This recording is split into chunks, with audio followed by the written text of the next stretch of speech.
시편 163번째 시간입니다. 오늘 말씀은 시편 142편 1절부터 7절 말씀입니다.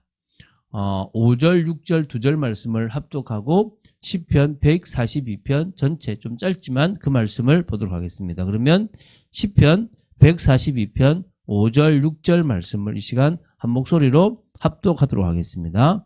여호와여, 내가 주께 부르짖어 말하기를 주는 나의 피난처시요 살아있는 사람들의 땅에서 나의 분깃이라 하였나이다.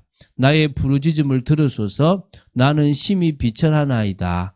나를 핍박하는 자들에게서 나를 건지소서. 그들은 나보다 강하니이다. 아멘.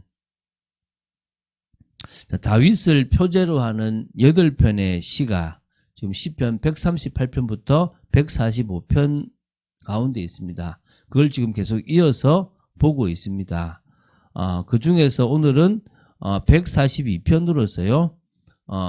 찬양시에 이어서 비탄시를 지금 140편부터 142편까지 지금 다윗이 썼는데요. 그 중에 마지막에 위치한 시가 이 142편이라고 이 2편입니다. 이 시는요. 돌아볼 자 없는 외로운 영혼이 하나님 앞에서 자신의 이 답답함을 토하고 호소하고 또 하나님의 은혜를 간구하는 그런 시입니다.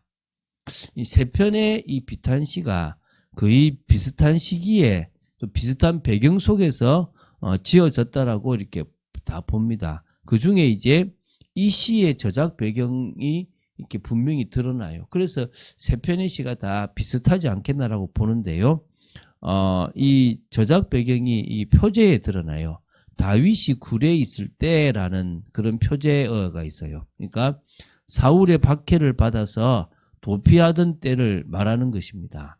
그래서 여기서 굴은 아마 아둘람 굴을 말할 겁니다. 그래서 사무엘상 22장 1절 2절에 나오는 그 부분이 지금 이 시의 배경이 되는 부분이라고 보시면 됩니다. 그러니까 다윗은 핍박하는 자들에게 둘러싸여 있었고요. 그를 돌봐줄 사람은 또 그에게 관심을 가져줄 사람은 없었습니다. 정말 외롭고 또 어쩌면 처절한 싸움을 싸워 나가는 겁니다. 그래서 자기가 아는 모든 이들로부터 버림을 받고 저항할 힘마저 완전히 소진해 버렸던 그때에 정말 마지막 남은 힘을 다하여 하나님께 자신의 고통을 호소하고 구원해 주시기를 간구하는 시가 이 시편 142편이라고 보시면 됩니다. 자, 그러면 시편 142편의 내용을 좀 더 구체적으로 살펴보도록 하겠습니다. 네 부분으로 나눌 수가 있습니다. 좀 보면서 우리가 또 그 의미들을 되새겨보는 시간. 그래서 시편을 한번 볼 때 이게 어떤 시구나에 대한 구성들을 조금 알 수 있다면 그것도 큰 은혜라 생각됩니다. 자, 먼저 1, 2절입니다. 여호와께 자신의 원통함과 또 자신의 그 우한을 격정적으로 선언하는 그런 부분입니다. 자, 읽어볼게요. 내가 소리내어 여호와께 부르짖으며 소리내어 여호와께 간구하는도다. 내가 내 원통함을 그의 앞에 토로하며 내 우한을 그의 앞에 진술하는도다. 여러분 혹시 힘드십니까? 다윗만큼 힘들지는 않았잖아요. 저도 힘들 때가 많았지만 다윗만큼 힘들지는 않았기 때문에 결국은 저는 오히려 다윗을 볼 때 참 나는 감사한, 그래도 나는 참 이렇게 편한 인생을 살았구나라는 생각들을 해봅니다. 너무나 힘들어가지고요. 여호와를 향하여 막 소리내어 부르짖을 수밖에 없었던 그런 상황에 처했던 사람이 다윗입니다. 정말 정말망적인 상황이지 않습니까? 아무도 돕는 사람이 없고 언제 잡혀서 죽을지도 모르는 그런 상황입니다.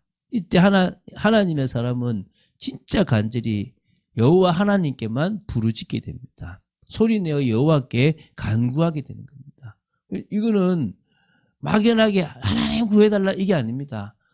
진짜 밑바닥에는 지금까지 보호해 주셨고 지금까지 역사하셨던 분은 당신밖에 없습니다. 이 고백입니다. 근데 여기서요. 원통함을 그의 앞에 토로한다 그랬잖아요. 저는 잘못한 게 없어요. 자신이 왕이 되고 싶어서 쿠데타를 일으킨 것도 아니고 자신이 악한 일을 한 것도 아니고 정말 왕을 잘 섬기고 하나님을 잘 섬기고 정말 이 이스라엘이라는 나라가 부강하게 되기를 바랬던 그것 말고는 없다는 거예요. 그런데 지금 자신은 뭡니까? 지금 도망 다니고 있고 지명수배범이 되어 있고 아주 나쁜 놈이 되어 있다는 거예요. 그래서 이 자신의 우환을 하나님 앞에 진술할 수밖에 없는 겁니다. 그래서 다윗은 심한 박해를 받았기에 이 절망의 벼랑 끝에 몰려 있습니다. 그런데 그런 상황이 오직 언약의 하나님 여호와를 의지하게 만드는 것입니다.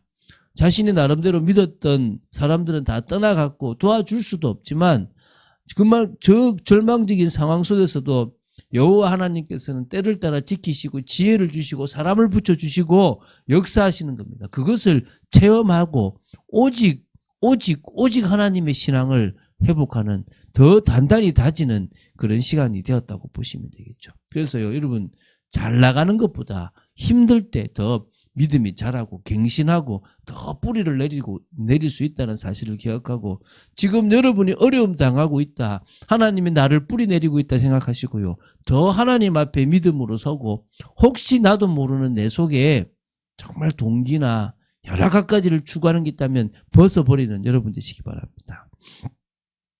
다음으로 3절부터 5절입니다. 인생길을 아시는 여호와를 향해서 이 고립무원의 현실을 호소하는 그런 부분입니다. 내 영이 내 속에서 상할 때에도 주께서 내 길을 아셨나이다. 내가 가는 길에 그들이 나를 잡으려고 올무를 숨겼나이다. 오른쪽을 살펴보소서. 나를 아는 이도 없고 나의 피난처도 없고 내 영혼을 돌보는 이도 없나이다. 여호와여, 내가 주께 부르짖어 말하기를 주는 나의 피난처시요 살아있는 사람들의 땅에서 나의 분깃이시라 하였나이다. 너무나 절망적인 상황에서 다윗의 영혼이 상할 정도로 지금 심각한 상황이었다라고 보시면 되겠죠.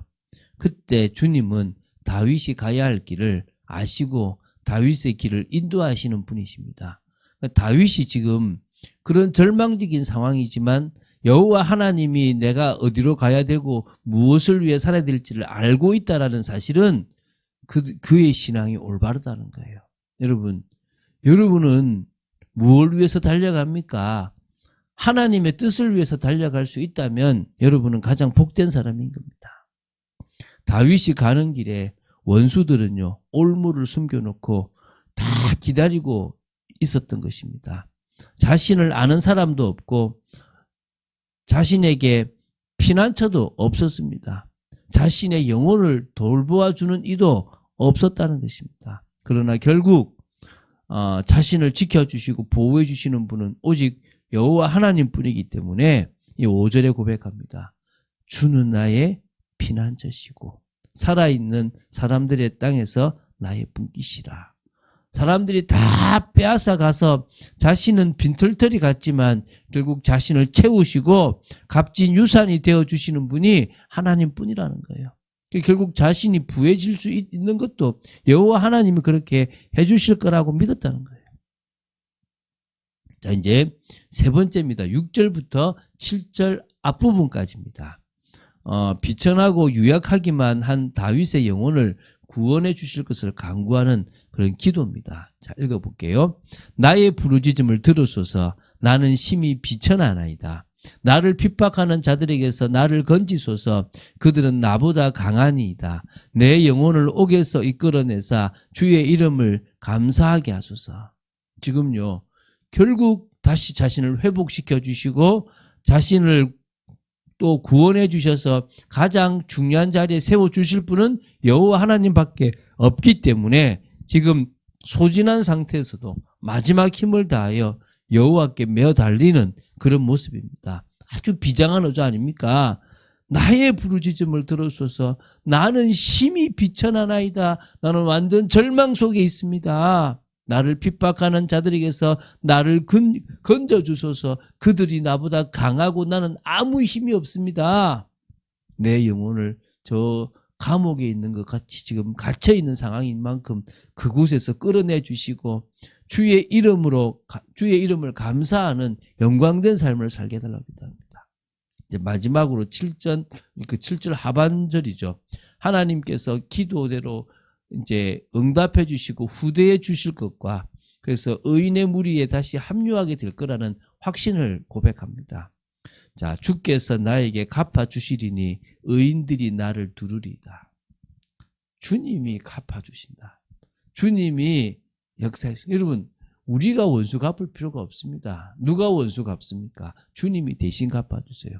주님이 모든 문제를 해결해 주십니다. 뭐 하면요? 믿음 안에 딱 서 있으면요. 이거는요, 할 수 없는 일들이기 때문에 그럴 수 있는 겁니다. 오늘 다윗을 왕으로 세우시겠다고 약속하신 분은 여호와 하나님이십니다. 그래서 사무엘을 통하여 기름을 붓게 하시고 비전, 그 소망을 주신 분입니다. 그렇다면 그것을 이끌어 가실 분은 여호와 하나님입니다. 그래서요, 다 갚아 주실 것을 믿었다는 거예요. 그래서 이 시는요, 감옥에서 드리는 기도라는 그런 어떤 별칭이 있고요, 버림받은 자의 호소라는 그런 별칭이 있습니다. 강한 자의 압박에 의해서 심한 고통에 직면하고 있을 뿐 아니라 의인의 무리로부터 이렇게 단절된 이 고립무원의 그런 고독과 소외의 고통까지 겪고 있었던 다윗이었습니다. 이런 사람들이 많을 겁니다. 어찌 보면 이 다윗의 이 시가 힘이 되고 방향이 되어지게 되길 바라고요. 다윗은 더욱 하나님을 강렬하게 의지하며 또 하나님의 그 역사를 기대했습니다. 하나님이 당신의 분깃이 될 것이라는 사실을 자기는 알았다는 거예요. 오늘도 우리도 마찬가지로 은혜의 열매를 거두기 위하여 주님을 더더욱 바라보고 의지하는, 그래서 오늘도 감사가 넘치는 복된 삶을 기쁨과 감사함으로 살아가는 저와 여러분 되기를 주 예수 그리스도 이름으로 축원드립니다. 주는 그리스도시요 살아계신 하나님의 아들이심을 고백합니다. 말씀 따라가는 축복 속에 있도록 저희들을 지켜주시고 진정으로 절망적인 상황 속에 오히려 더 주님께 소망을 두고 주님만이 분기심을 고백하는 저희들 되기 원하며 정말 세상에 믿을 그 어떤 것도 없기 때문에 오히려 더 감사하게 주님만을 온전히 의지할 수 있음에 감사를 드립니다. 정말 믿음으로 나아가는 저희들 되게 하시고 망하게 하시는 것도 주님이시고 흥하게 하실 것도 주님이신 만큼 주의 이름으로 감사하는 저희들 되도록 지켜주시옵소서. 주 예수 그리스도 이름으로 기도드립니다. 아멘.